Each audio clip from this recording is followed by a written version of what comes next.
ጤና ይስጥልኝ ጓደኞቼ እንዴት ናችሁ? I hope that you are doing good. Welcome to 14 Educational Tube.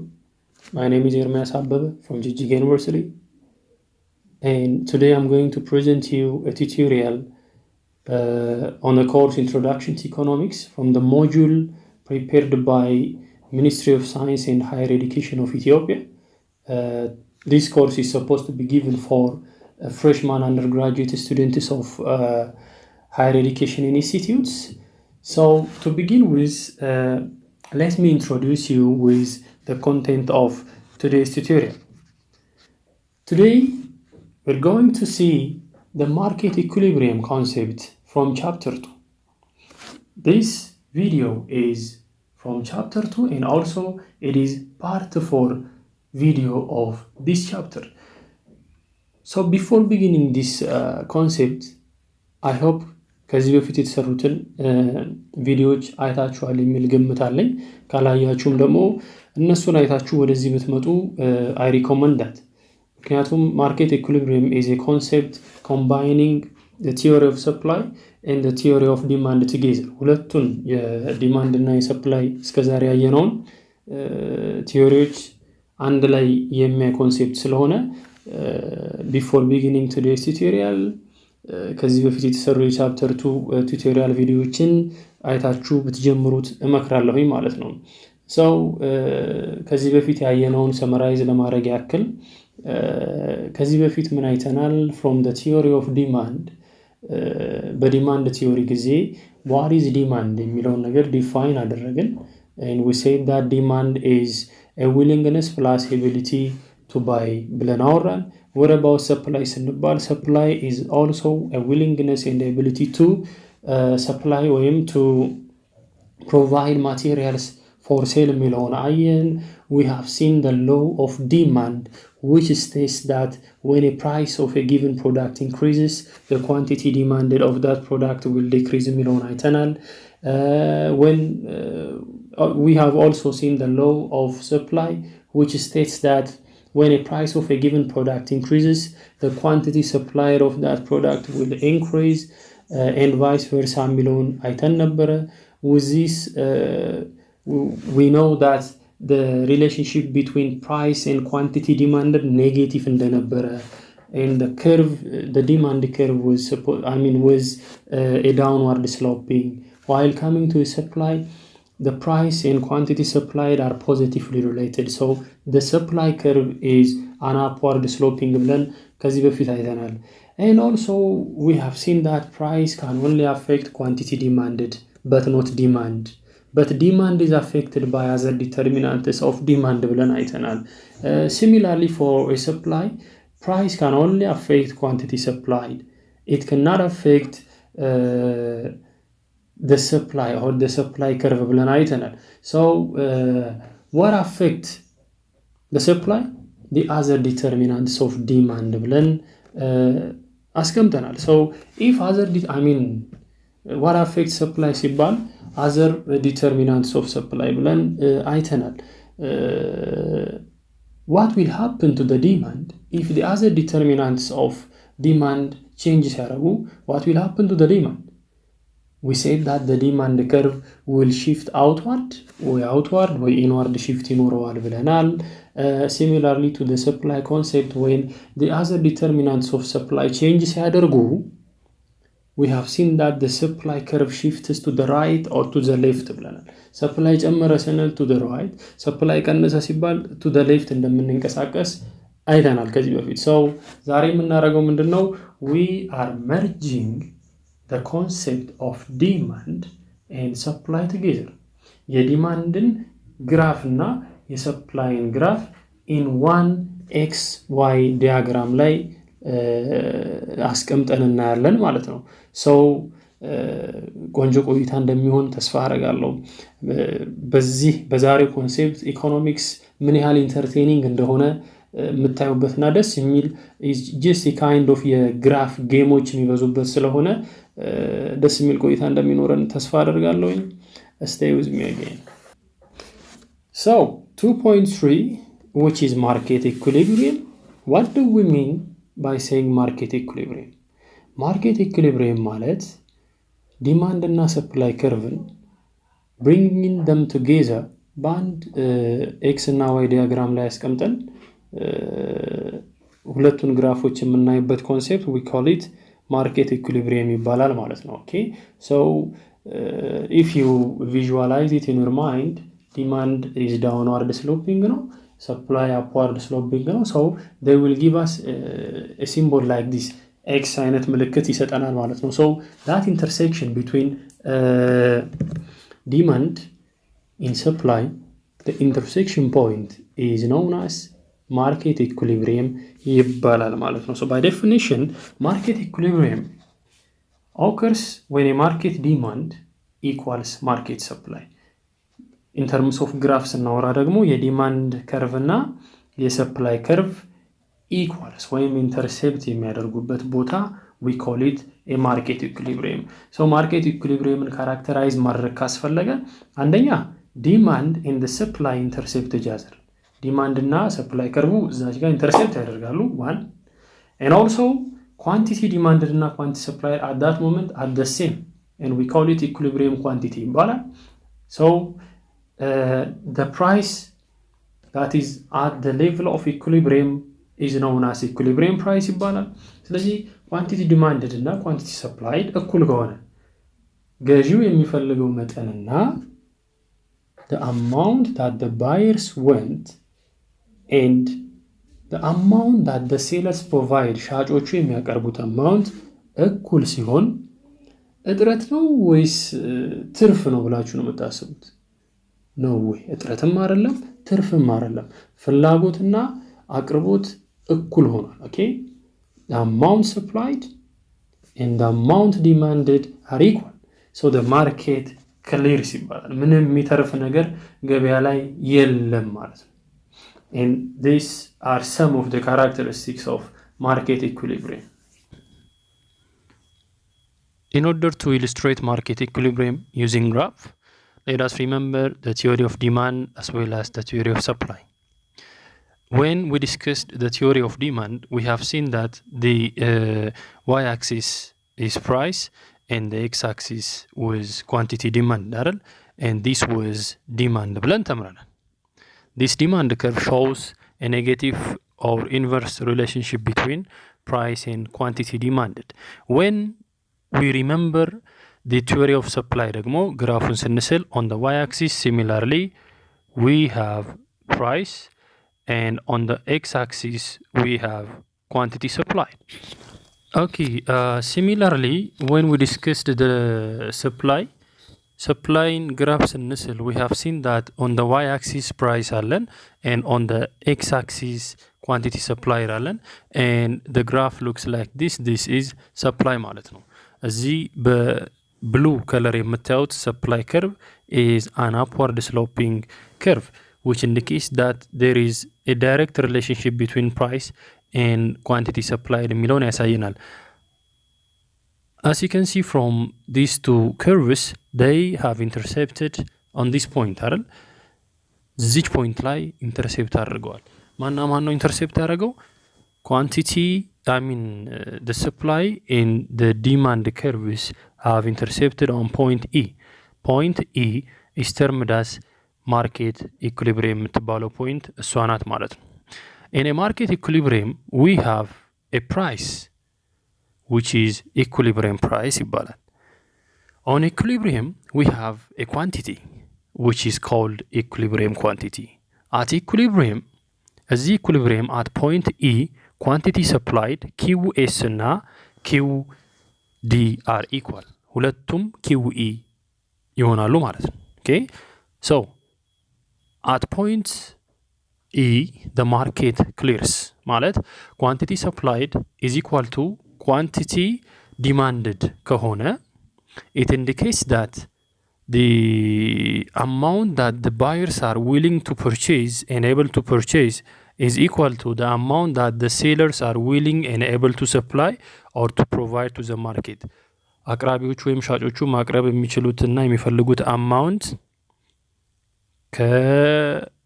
ገዢዎቹ የሚፈልጉት አማውንት ጋር እኩል ይመጣል። ስለዚህ in the market ምንም የሚተርፍ ነገር የለም፣ የሚያጥርም ነገር የለም።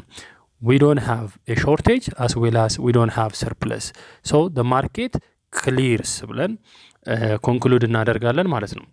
አሁን እስቲ ከኢኩሊብሪየም ፕራይስ የተለየ ፕራይስ ቢያጋጥመንስ? አሁን let's say that if we face the price which is greater than the equilibrium price, እቺን የሚበልጥ ፕራይስ ብናገኝ ምን እንሆናለን የሚለውን እስቲ ዲቴል እኒ።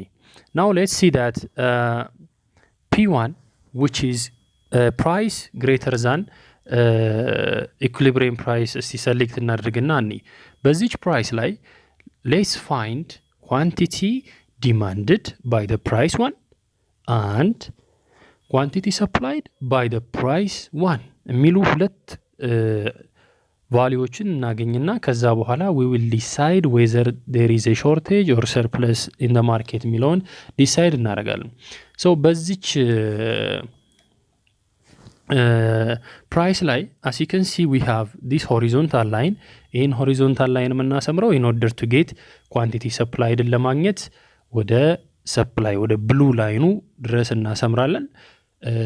in order to get quantity demanded ለማግኘት ደግሞ እስከ ቢጫው or else ይሄ the brown one brown የሚባለው ቀለም የያዘ ግራፍ ድረስ እናሰምራለን። ከዛ let's see ይሄ ያገኘነው this is quantity supplied of price 1 ማለት ነው። okay, then this is point G, right? now let's find quantity demanded ስንፈልግ ደግሞ እስከ ዲማንድ ከርቡ ብቻ እናሰምራለን ማለት ነው። as you can see from here using price 1 በዚህ ፕራይስ ላይ ኳንቲቲ ዲማንድድን ለማግኘት ይሄ ሆሪዞንታል ላይን ያሰመርነው is up to the demand curve እዚህ ጋር ኢንተርሴፕት ሲያደርግ ወደ ታች እንመጣና we will find quantity demanded 1 quantity demanded 1 ማለት quantity demanded because of price 1 ማለት ነው።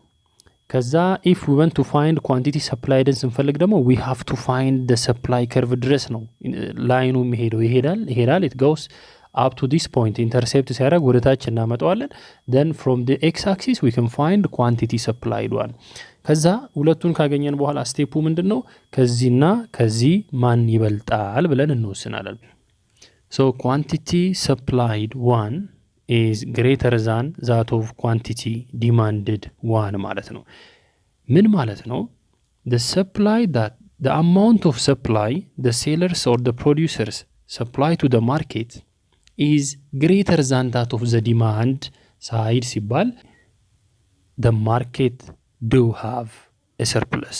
okay, then in order to conclude ለማድረግ any price greater than the equilibrium price will give you a market surplus ማለት ነው።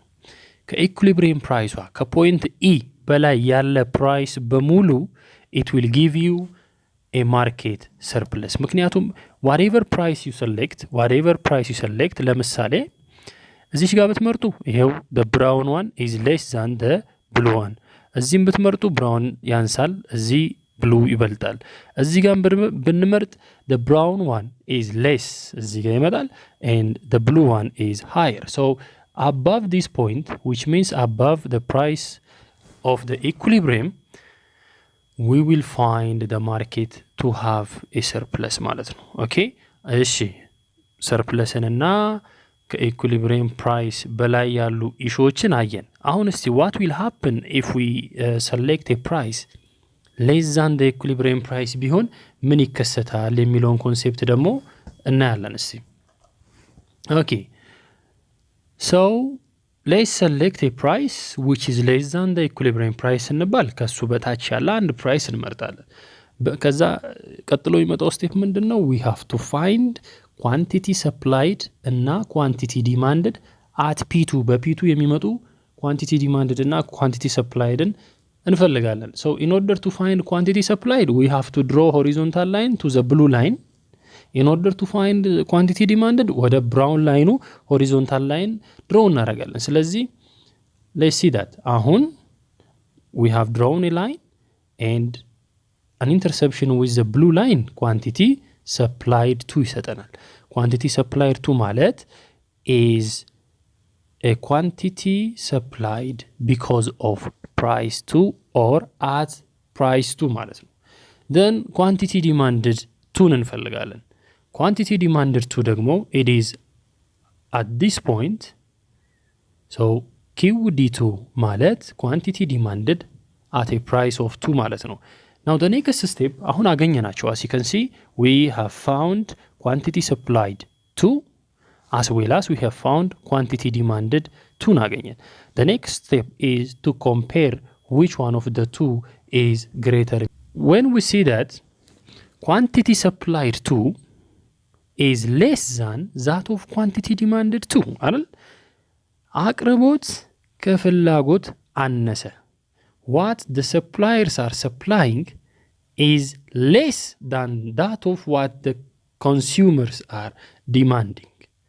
this is a situation of shortage ማለት ነው። ስለዚህ at price to ላይ ምን አገኘን ማለት ነው? is it a shortage or surplus? it is a shortage. shortage ማለት ምን ማለት ነው? quantity supplied is less than that of quantity demanded ማለት ነው። okay, so generally in order to market shortage summarize ለማድረግ ወይም in order to conclude it, any price የትኛውም አይነት price which is less than the equilibrium price ከፒኢ በታች ያለ ፕራይስ ሁሉ it will result in a market shortage ማለት ነው። okay, this is the conclusion. የትኛውም ፖይንት እዚህ ጋር ብትመርጡ ፕራይስ blue is less than that of the brown. ብራውኑ ሃይ ከሆነ ኳንቲቲ ዲማንድድ ሃይ ነው፣ ሎወሩ ኳንቲቲ ሰፕላይድ ነው። ስለዚህ ዲማንድ ከበዛ ፍላጎት በዝቷል and ሰፕላይ አንሷል ከተባለ it means there is a shortage ማለት ነው። so any price below this point will give you a shortage and any price above the equilibrium price will give you a surplus ማለት ነው። okay, that's it.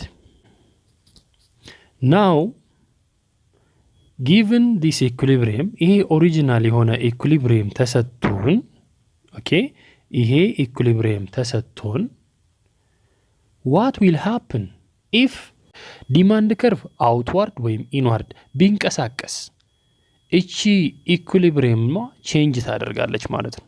right? እቺ equilibrium change ስታደርግ when the equilibrium changes we will find a new equilibrium quantity and we will find a new equilibrium price.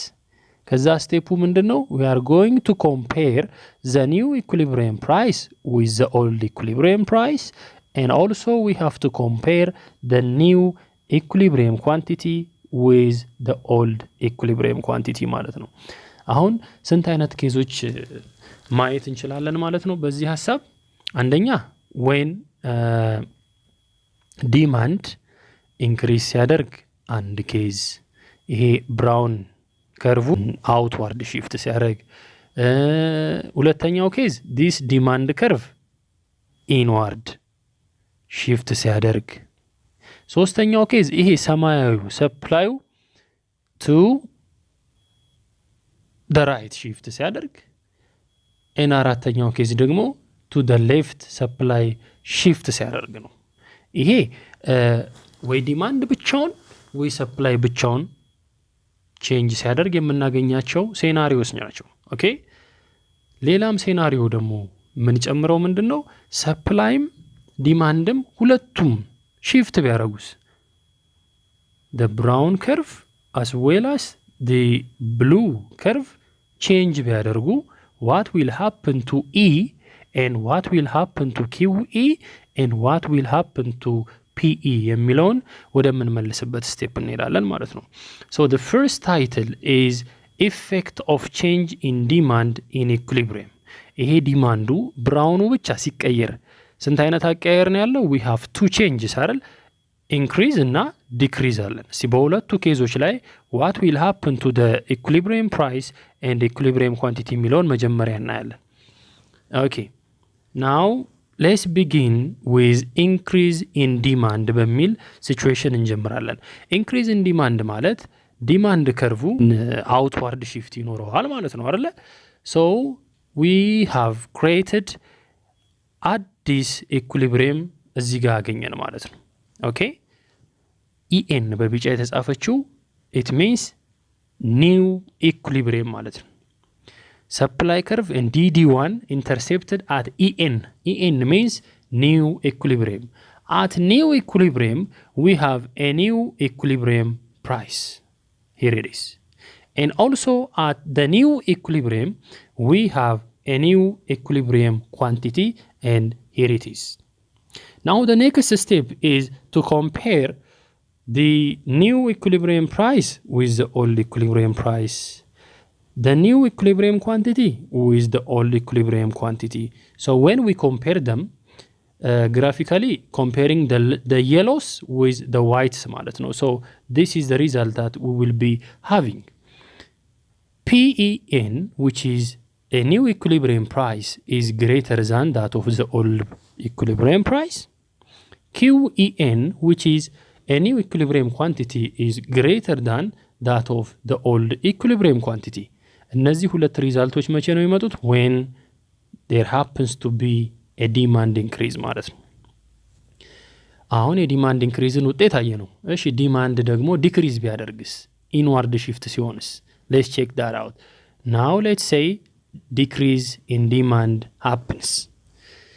So demand curve ወደ dd2 ይቀንሳል ማለት ነው። from dd ወደ dd2 ሄደ እና we have found a new equilibrium at this point. አዲስ ኢኩሊብሪየም አገኘን ማለት ነው።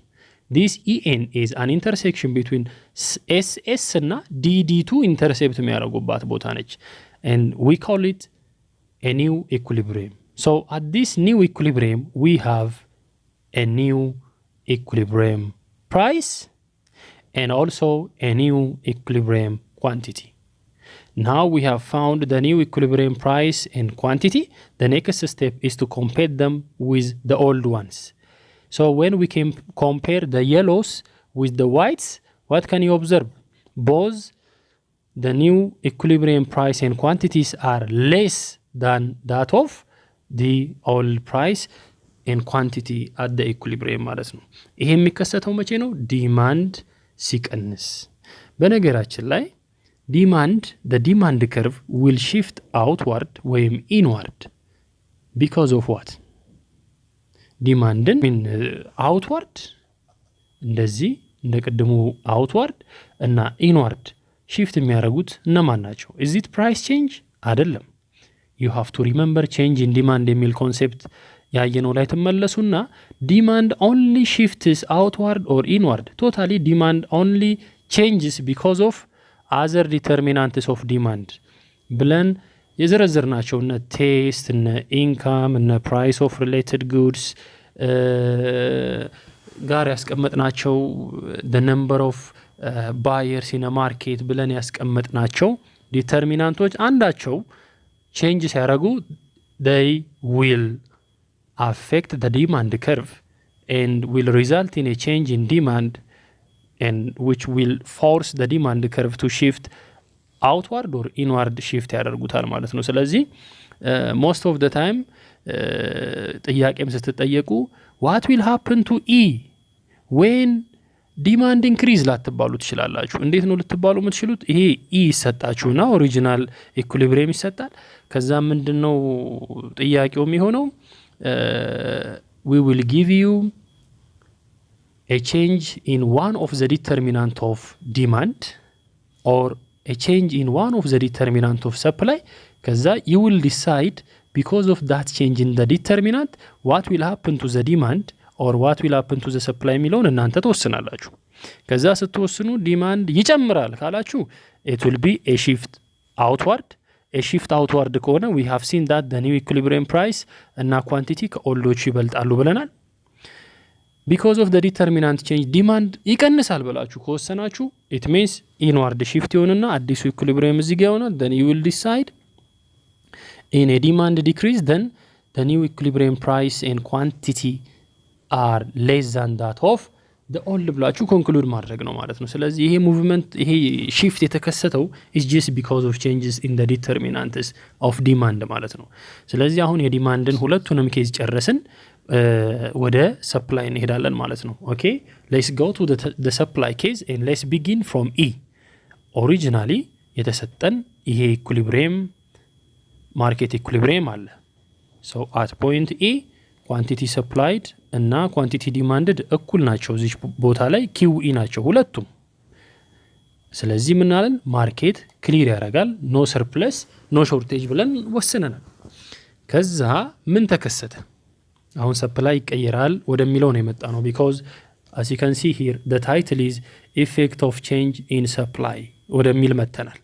ስለዚህ ሰፕላይ ወይ ይጨምራል ወይ ይቀንሳል አይደል? let's say supply has increased ሲባል is it a shift to the right or to the left? ባለፈው እንዳያችሁት it is a shift to the right ማለት ነው። ኦኬ so ከኤስኤስ ወደ ኤስኤስ1 መተናል። this is an increase in supply. so because of that supply change ስላደረገ now we have found a new equilibrium point አግኝተናል and at this point we have a new equilibrium price and at this point we have a new equilibrium quantity. Then the next step is to compare the yellows with the whites ማለት ነው። so as you can see yellow PEN is less than that of PER አንድ ኬዝ። ሁለተኛው ደግሞ አዲሱ Q is greater than that of the old one. so supply ሲጨምር when supply increases we have this result. the new equilibrium price is less than that of the old equilibrium price and the new equilibrium quantity is greater than that of the old equilibrium quantity ተብሎ ኮንክሉድ ይደረጋል ማለት ነው። then አራተኛው ሴናሪዮ ደግሞ supply because of a change in its determinants አንዱ ዲተርሚናንቱ ቼንጅ አድርጎ supply decrease አደረገ ቢባል is going to be a shift to the left ማለት ነው። ወደ ግራ shift ያደርጋል። ከዛ አዲሷ ኢኩሊብሪየም የቱ ጋር ትሆናለች? the new equilibrium will be at this point. then the new equilibrium price will be at this point and the new equilibrium quantity is at this point.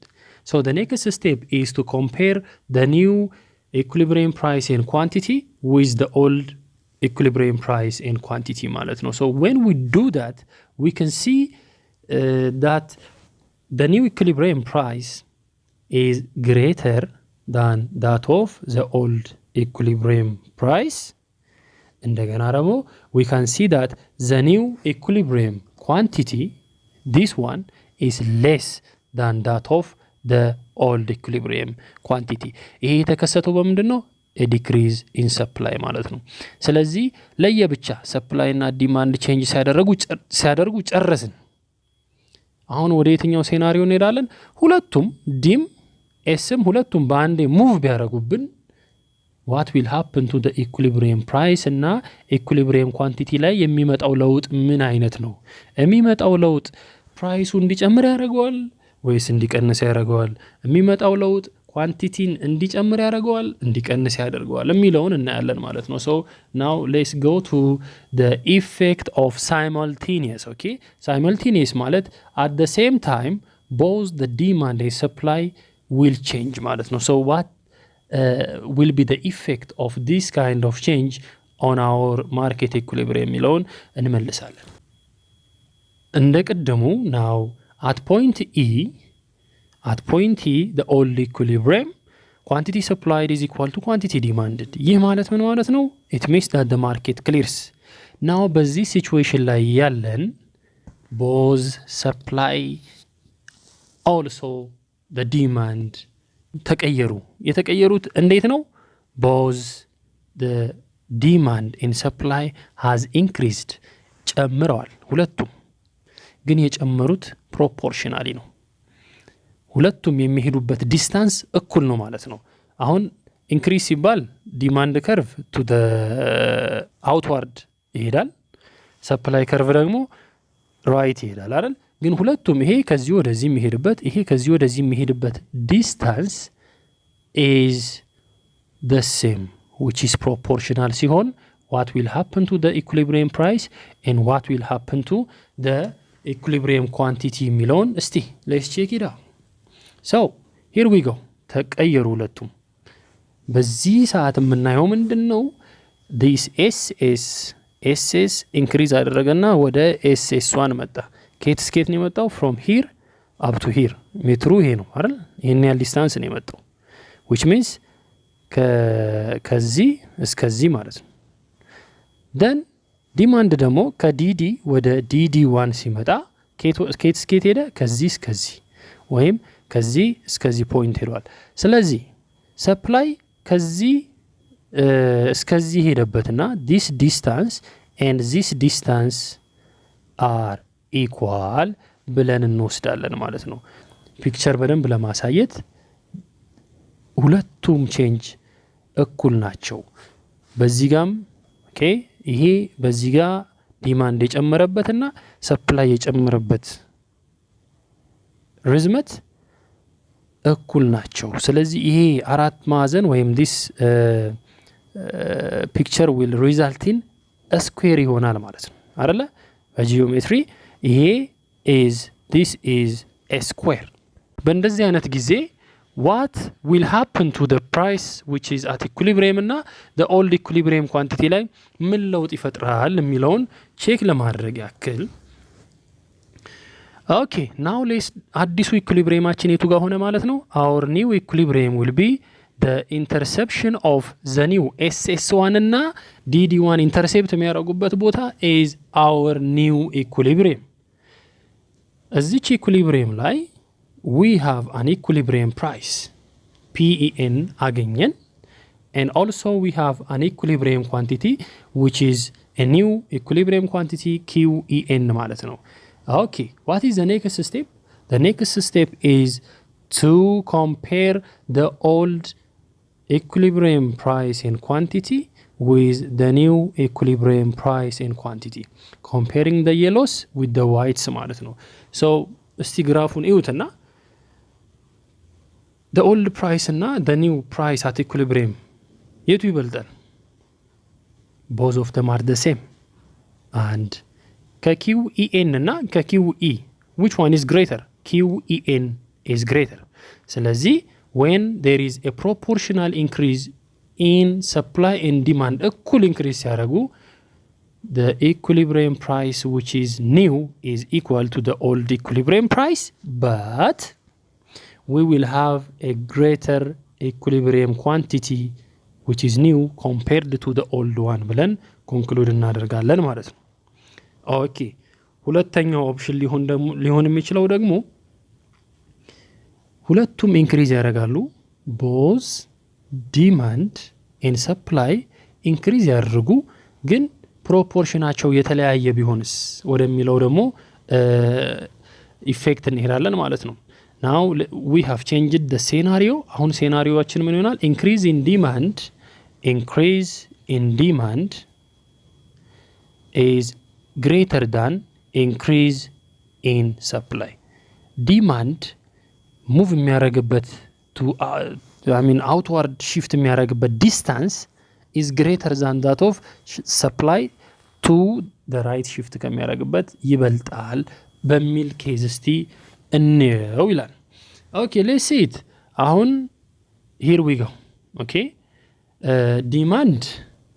demand ከዲዲ ከዚህ from the brown to the green one ጨመረ የጨመረው ኬት ስኬት ነው this is the old one ከዚህ እስከዚህ ጨመረ you see this length ከዚህ እስከዚህ ጨመረ demand supply ግን የጨመረው ኬት ነው ከዚች from the blue one ወደ ss1 ብቻ ነው የጨመረው ስለዚህ ዲማንድ ከዚህ እዚህ ሲሄድ ሰፕላይ ግን ሄደው ከዚች ነው ስለዚህ የቱ ይበልጣል ማለት ነው increase in demand is greater than that of increase in supply ይሄንን እስቲ በፒክቸር በደንብ ለማብራራት ያክል we have this rectangle አይደል ይሄ ማለት ምን ማለት ነው እቺኛዋ ሳይድ ሰፕላይ የጨመረችበት መጠን ነው from the blue and to the white one ከዚህ እስከዚህ ነው የመጣው አይደል ሰፕላይ ከኤስኤስ ወደ ኤስኤስ1 ሲመጣ ይሄን ያህል ነው የተጓዘው but demand ግን ከዲዲ ወደ ዲዲ1 ሲሄድ from this point up to this point ነው ሄደው ስለዚህ ከዚህ እስከዚህ ካለውና ከዚህ እስከዚህ ካለው which one is greater we say that an increase in demand is greater than an increase in supply በሚል ኬዝ ወስደነዋል ማለት ነው። Okay, because of that now we have the red one equilibrium ተከሰተ። እዚች ፖይንት ላይ አዲስ equilibrium the new demand curve እና the new supply curve intercept የሚያደርጉባት አዲስ equilibrium እቺ ናት ማለት ነው። So at this equilibrium what will happen to the old equilibrium price and quantity የሚለውን ቼክ እናደርጋለን። Let's check it out. ይኸው በዛች equilibrium ላይ we have a new equilibrium price which is written as red, and at this point we have also a new equilibrium quantity which is written as red. So comparing the red ones with the white ones, ኦልዶቹ ዋይቶቹ ናቸው and አሁን አዲሶቹ ደግሞ ቀዮቹ ናቸው። Let's see the price part. The new equilibrium price and the old equilibrium price, which one of them is greater? Obviously it is PEN is greater. ማለት የተጠየቀው ጥያቄ ምንድነው? ከዚህና ከዚህ የትኛው ነው ትልቅ? This is greater አይደል? What about from this one እና ከዚህ ከሁለቱ ከነጭና ከቀዩ የትኛው ነው ትልቅ? The red is great. So when both demand and supply increase ሲያደርጉ ግን if demand increases at a greater distance than that of increase in supply ሲሆን what happens? ምንድነው የሚከሰተው ማለት ነው? Then we will find the new equilibrium price is greater than that of the old one, and the new equilibrium quantity is greater than that of the old equilibrium quantity እንላለን ማለት ነው። ኦኬ ስለዚህ ከዚህ ቀጥሎ የሚቀሩን ሌላ ኬዞች ምንድነው? እናንተ እንደ ሆምወርክ ራሱ ብትሰሩት ደስ የሚለኝ ኢንክሪዝ ቦዝ ኢንክሪዝ አድርገው ግን ዲማንድ ሌስ ቢሆን ኢንክሪዙ ዋን ሴናሪዮ። the second scenario decrease in both demand and supply ሆኖ if a decrease in demand greater ቢሆን ከዛ ቀጥሎ ደግሞ ዲክሪዝ ሆኖ both of them decrease but a decrease in demand is less than that of a decrease in supply ቢሆን ብላችሁ ራሳችሁ ኤክሰርሳይዝ አድርጉና just decide what will happen to the equilibrium የሚለውን decide ብታደርጉ ደስ ይለኛል ማለት ነው። ከዚህ ጋር በተያያዘ I'm going to give you the following exercise which I expect you to do it by yourself. Now እነዚህ የቀሩን አራት ኬዞችን እስቲ በኩዌሽን መልክ ልስጣችሁ። what will happen to the equilibrium? ይሄ የኦልድ ፕራይስ የኦልድ ኢኩሊብሪየም ፕራይስ እና the old equilibrium quantity ላይ what kind of change will happen if one of the following simultaneous change in demand and supply happens? demand and supply ሁለቱም ቢቀየሩ እንዴት ቢቀየሩ? 1 2 3 4 cases. Okay, in 4 ways ቢቀየሩ what will happen to the equilibrium price and quantity የሚለውን you have to show your answer graphically ብሎ ይጠይቀናል። የመጀመሪያው ኬዝ ምን ይላል? increase in both demand and supply but increase in supply greater ሲሆን አሳዩ በግራፍ ነው የሚለው። እዛ መልሱ እንዴት ነው የሚሆነው መሰላችሁ? the new equilibrium price is less than the old equilibrium price ይሆናል። እንደገና the new equilibrium quantity is greater than the old equilibrium quantity መሆኑን ማምጣት አለባችሁ መልሱም ማለት ነው። ግራፊካሊ ከሰራችሁ በኋላ ይሄ ካልመጣላችሁ ተሳስታችኋል ማለት ነው። ሁለተኛው ሴናሪዮ proportionally ሁለቱም ዲክሪስ ያደርጉ what will happen to the equilibrium price and quantity ስትባሉ the new equilibrium price is equal to the old equilibrium price እና the new equilibrium quantity less than that of the old one የሚል መልስ ማምጣት አለባችሁ ማለት ነው። otherwise you are not correct. Okay, then the third scenario is a decrease in both demand and supply decrease ሲያደርጉ but the decrease in supply is greater than that of the demand ሲሆን what will happen? The answer is going to be the new equilibrium price is greater than that of the old equilibrium price and the new equilibrium quantity is less than the old equilibrium quantity ሆኖ ይመጣል ማለት ነው። otherwise you are not correct. And the fourth scenario is a decrease in both demand and supply, with a decrease in supply is less than the demand decrease ማለት ነው. So the answer is going to be the new equilibrium price is less than that of the old equilibrium price, and the new equilibrium quantity is going to be less than the old equilibrium quantity ብላችሁ መልሱ መምጣት አለበት። ካልሆነ otherwise your answers are not right ማለት ነው. Okay, I recommend you practice these questions, you know, with an entertainment. Okay, የተዝናናችሁ ነው መሞከር ያለባችሁ. You have to consider this as a game, graphical game ነው ብላችሁ የተዝናናችሁ ሪላክስ ሆናችሁ ካልሰራችሁት it will be complicated ማለት ነው። Okay, እንግዲህ እስካሁን we have seen the equilibrium in terms of graph አይተናል። እስካሁን ያየናቸው በግራፍ መልክ ነው። intersection of demand curve and supply ያለን እስካሁን አይተናል። now let's change it into numbers, ወደ ቁጥር ወይም በኢኩዌሽን መልክ አስቀምጠናቸው let's find equilibrium price እንዴት ነው የሚፈለገው፣ equilibrium quantity እንዴት ነው የሚፈለገው፣ በተሰጡን ኢኩዌሽኖች ላይ ደግሞ change in demand and change in supply ሲኖር እንዴት ነው አዲሱን ኢኩሊብሪየም ፈልገን how can we compare the new equilibrium prices and quantities with the old prices and quantities የሚለውን ነገር የሚያሳየን ኑሜሪካል ኤግዛምፕል ደግሞ አሁን እንሰራለን ማለት ነው። now you are given የተሰጣችሁ የማርኬት ዲማንድ ኢኩዌሽን QD quantity demanded is equal to 100 minus 2p. እቺ ማይነስ የሆነችው ለምንድን ነው? is because of the law of demand, price and quantity demanded do have what kind of relationships? they have a negative relationship ማለት ነው። አንዱ ሲጨምር አንዱ ይቀንሳል ማለት ነው። ማርኬት ሰፕላይ in terms of p ነው የተሰጠው። in terms of p is equal to 10 plus half qs ተሰጠን። ስለዚህ you are expected to restructure this equation in order to solve it in terms of QS. ወደ QS መቀየር አለባችሁ። ከዛ ሶልቭ ስታደርጉት QS እኩል ይሆናል -20 plus 2p ይመጣል። as you can see quantity supplied and p are positively related ናቸው። p ሲጨምር quantity supplied ይጨምራል። now the question is this is supply and this is demand ብለን ወሰድን። calculate the market equilibrium price እና ኳንቲቲን ፈልጉ አንድ እሱን ካገኛችሁ በኋላ ደግሞ ከኢኩሊብሪየም ፕራይሱ የሚያንስ ይሄን ቁጥር ተሰጣችሁ የሚበልጥ ፕራይስ የተሰጠ then you will decide whether there is a surplus or a shortage in a market የሚለውን ተወሰናላችሁ። እሱንም ኤክሰርሳይዝ እናደርጋለን እዚህ ጋር። ከዛ በተረፈ ደግሞ a change in demand, what will happen to the equilibrium, the old equilibrium price and equilibrium quantity ላይ ምን አይነት ለውጥ ይመጣል የሚለውንም የምታዩበት ሴክሽን ነው ማለት ነው። let's begin the solutions. Okay, solution. now the first question is as you are given like this, እንደዚህ ተሰጥቷችሁ calculate the market equilibrium price and quantity.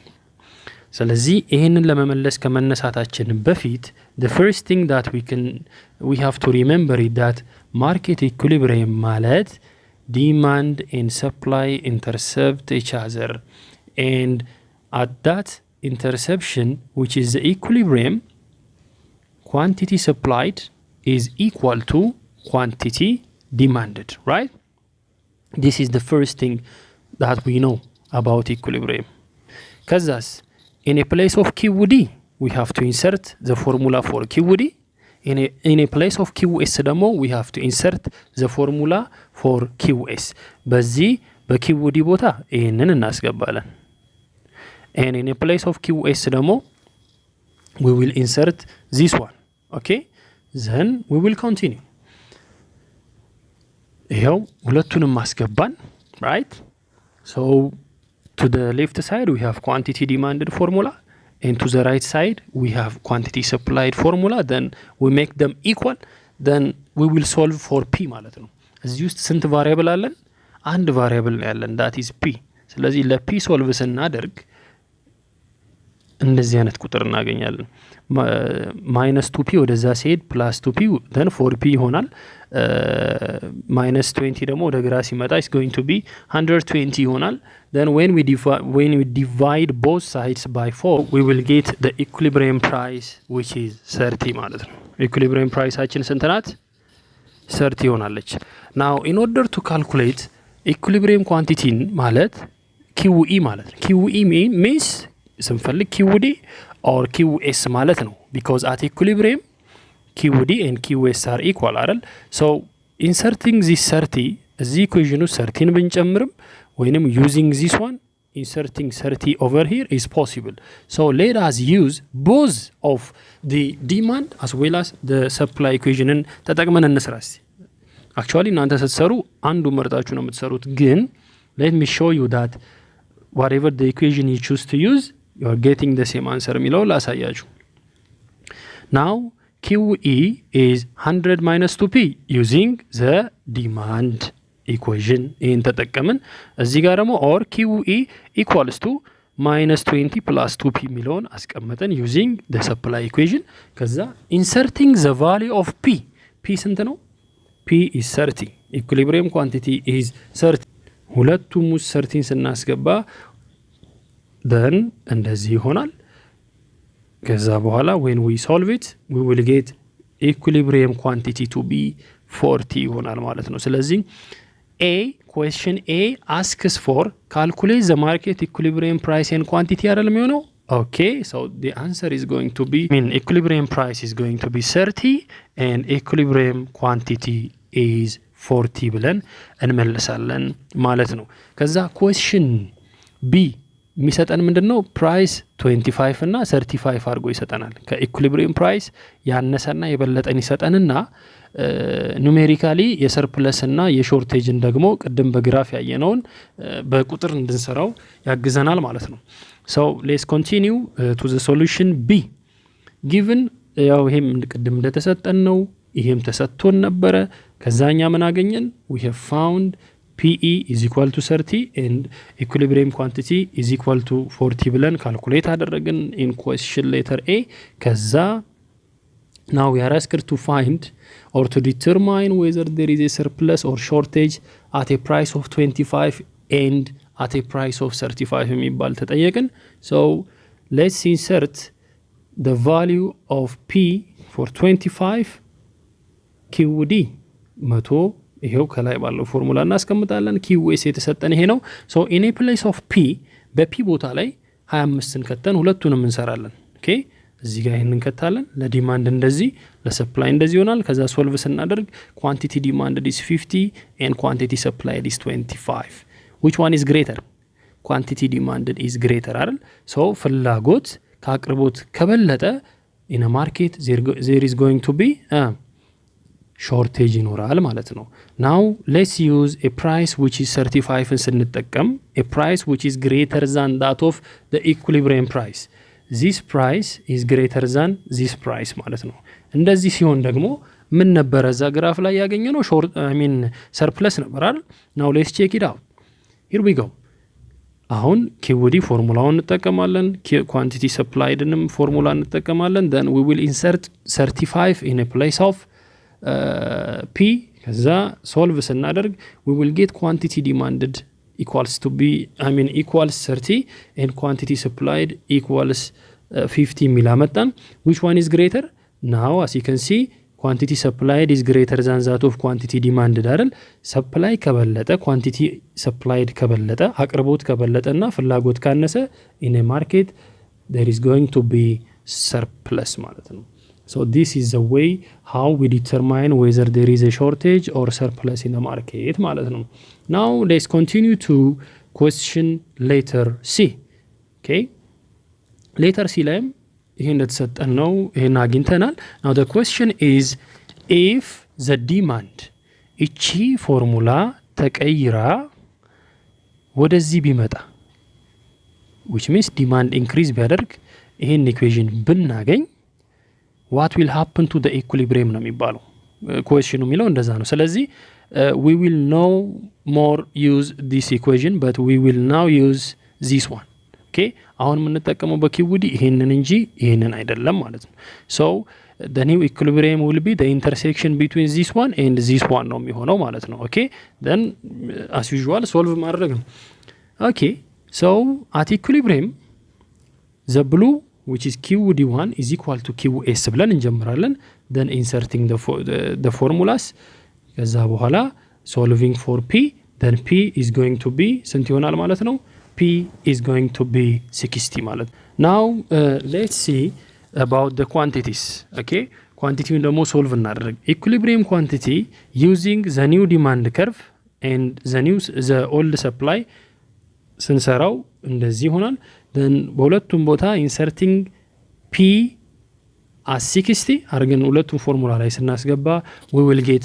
100 እናንተ ግን አንዱን ብቻ ፎርሙላ ተጠቅማችሁ መስራት ትችላላችሁ ማለት ነው then as you can see as a conclusion ምንድነው የተጠየቅነው what will happen to the equilibrium ስለተባለን ይሄንን መልስ ብቻ ማስቀመጥ ሙሉ መልስ አይደለም ኦኬ በኋላ ኢኮኖሚክ ኢንተርፕሪቴሽን መስጠት አለብን then our economic interpretation is that the new equilibrium price this one is greater than the old price this one which is 30 and it is true 60 is greater than 30 the new equilibrium quantity is greater than that of the old one 100 is greater than 40 that's right graphically ራሱ ካስታወሳችሁ ቀደም እንዳየነው when demand increase ሲያደርግ shift outward ሲያደርግ both equilibrium price and equilibrium quantity increase እንዳደረጉ